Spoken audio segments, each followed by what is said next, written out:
Hello and welcome to our 7-8 minutes of weekly Torah talk. Our guest today is Rabbi Gordon Tucker, Senior Rabbi of Temple Israel Center in White Plains, New York. Hello, Rabbi. Thank you for being with us. Hello, it's very good to be with you. Our Parsha is Sh'mini, in which a terrible story is told. Following 7 days of inauguration, at the 8th day, Aaron and his sons begin to officiate as priests. Then Aaron's two elder sons, Nadav and Avihu, offer a strange fire before God and die as fire went forth from before God and consumed them. Aaron is silent in face of this heartbreaking tragedy, and there are also other things in the Parsha. God commands the laws of kashrut, the animal species permissible and forbidden for consumption, and the Parsha also includes some of the laws of ritual purity. Here's the first pasuk of the Parsha, Vahi bayom hashmini kara Moshe leAharon ulvanav ulziknei Israel. And it was on the 8th day that Moses summoned Aaron and his sons and the elders of Israel. So Rabbi, chapter 10 begins with a tragedy, but it ends with a mystifying debate between Moses and Aaron. Can you walk us through the details and explain what it's all about? I can certainly walk you through it. Whether we can explain what it's all about, that may be a bit presumptuous. This is one of the truly more mysterious stories in the Torah. Chapter 10 of Vayikra begins with something that looks very predictable. Ketoret, incense thing that is supposed to be done. There's the mysterious phrase Eish Zara, whether that's meant to be a strange fire, an alien fire, whatever it is meant to be.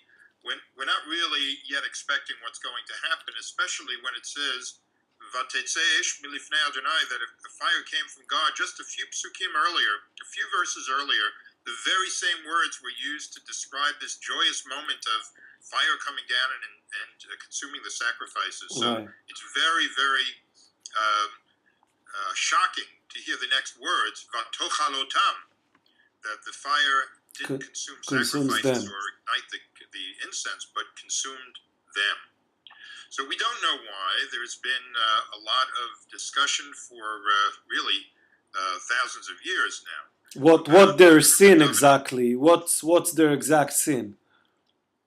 What is their exact sin, or did they sin at all? I mean, there's actually a midrash that says that the death of these two are juxtaposed later on in Vayikra with the laws of the Day of Atonement, to say that just as the Day of Atonement atones for sin, so does the death of the righteous atone for sin. So if they say that, mitat tzadikim, that means that midrash is assuming that Nadav and Avihu were righteous people, right, which only deepens the mystery. So these joyous celebrations and ceremonies are interrupted in this most horrible way. But then another mystery is added to this mystery, which is this conversation and dialogue between Moses and his brother Aaron. Aaron has just lost his two sons. The script for the day, if you will, requires him to go through certain rites, to consume certain sacrifices, and Moses finds out that it wasn't all done according to the instructions. Right, and the Torah says that he was then angry with Elazar and Itamar, Aaron's surviving sons. Right, which is interesting. He probably was angry with Aaron, but couldn't bring himself to yell at Aaron at that moment, so he yells at his sons. Right. Elazar and Itamar were the ones who are left. And his complaint is, Madua lo achaltem? Why have you not eaten of the sacrifices? It says here in my instruction book, so to speak, that this chatat, this purification offering, this sometimes called an offense offering or a sin offering, is supposed to be eaten.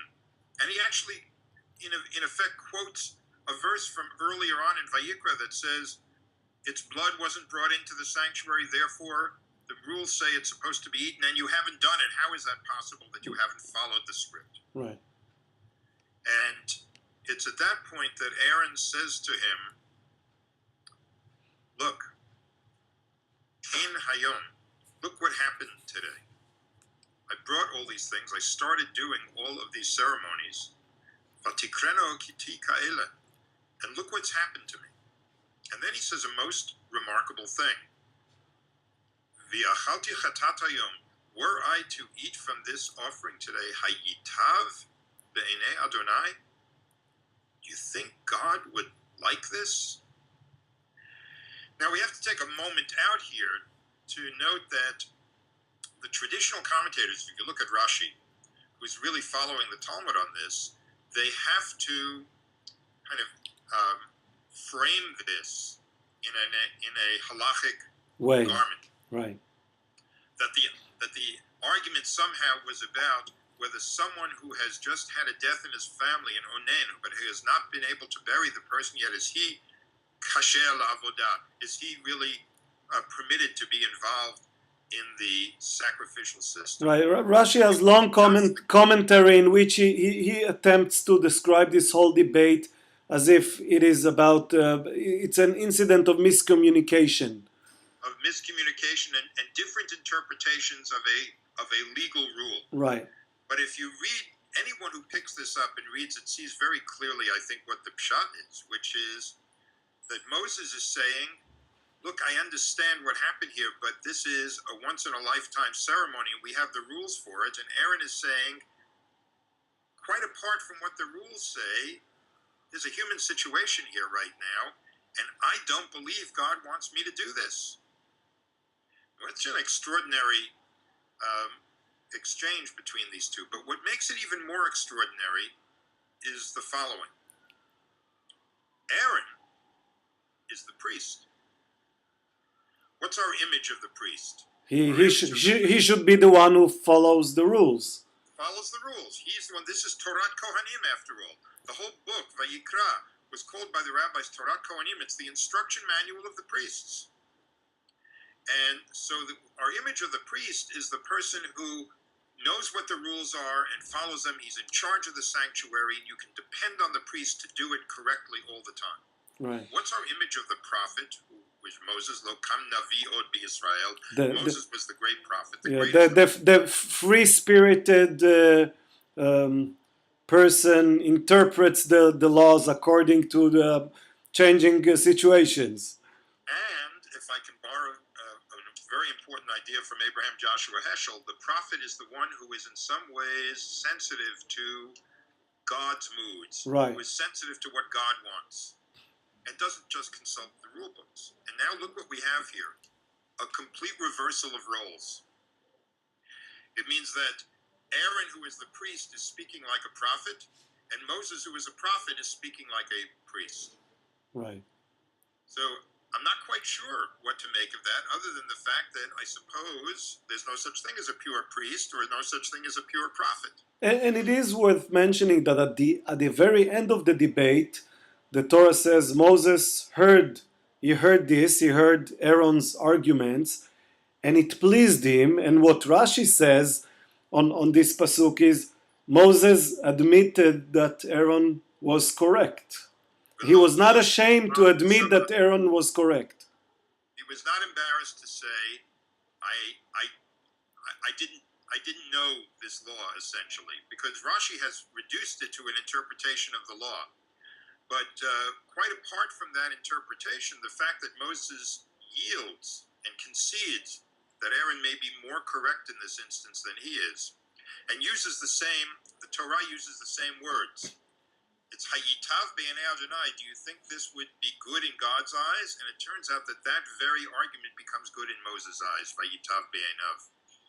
So it's a very a clever literary way of showing that Moses truly accepted Aaron's argument.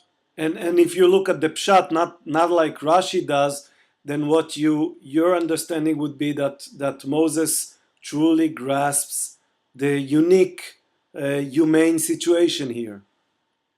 Yeah, I think what we can get out of this is the idea that the struggle sometimes between the formal letter of the law and the human situation that sometimes becomes in tension with it. This is not some modern invention. This is something that goes back to the book of Vayikra. And far from being simply a priestly book, Vayikra has a lot of humanity in it, and even a certain amount of prophetic ideas in it. And it's encapsulated, I think, in this conversation, which is really a universal conversation. It's not just for the time of Moses and Aaron.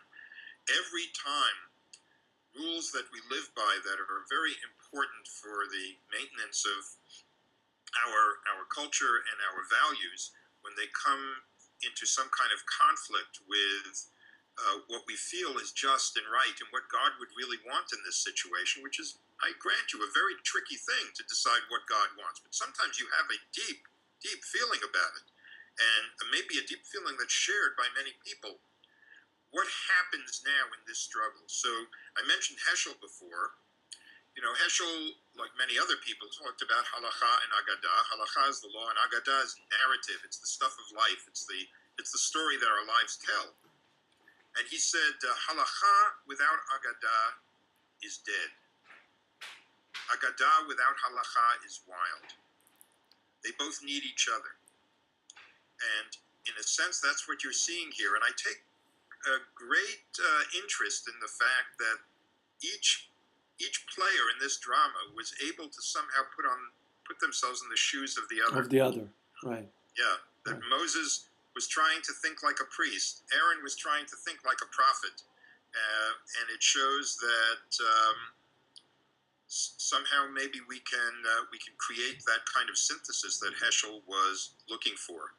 A legal civilization that will not be blind to or oblivious to the realities of the human situation. Right. Rabbi Gordon Tucker, thank you so much, and Shabbat Shalom. Shabbat Shalom to you. Thank you for the invitation.